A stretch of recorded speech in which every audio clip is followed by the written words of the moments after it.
Well, I just got back from Beijing. I was there on Sunday and then quickly got over jet lag and presented the San Francisco Flute Festival, which is happening today, 10-10-10. And I fly to Acapulco tomorrow and I'm there until Friday when I come back. And then, I have a guitar concert coming up next weekend. And then the following weekend I'm playing with the San Jose Chamber Orchestra. My name is Viviana Guzman and I'm a flutist. I live here in Half Moon Bay because I love the ocean. I'm addicted to the ocean. I was born in Concepcion, Chile. So I always say that I was born on the ocean, I live on the ocean, and I work on the ocean. I always have this nautical theme throughout my life. I want to share a very special secret, actually, and I only share this to inspire, because I was born with dislocated hips, and I was never supposed to walk. I was the worst case in Chile, and I've been through 11 surgeries.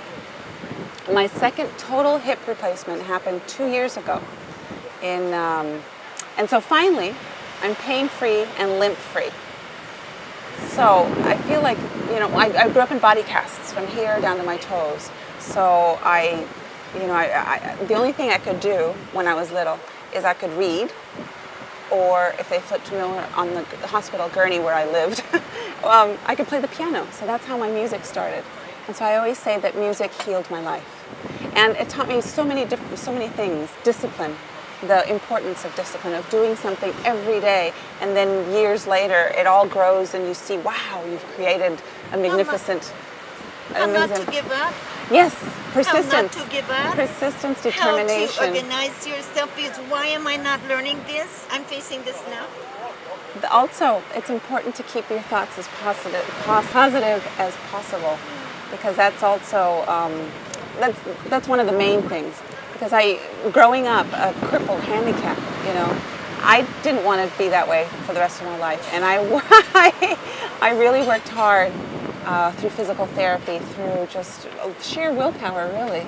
And now that the ball and chain have been cut off, I feel like now I'm flying, and that's why I just flew in from Beijing, and I'm about to go to Acapulco. And breathing is the essence of life, of course. Rumi said that the breath of God is the sound of the flute. Right. I have one other metaphor that I like to describe my life. You know how the pearl inside a clam, it comes in as a speck of sand and irritating, and the clam feels irritated. And so it develops this coating that becomes the pearl that for the rest of the world is precious. So I'm so much of a believer of taking our hardships and finding the pearl within that, the wisdom, learning from it and moving and soaring into other realms.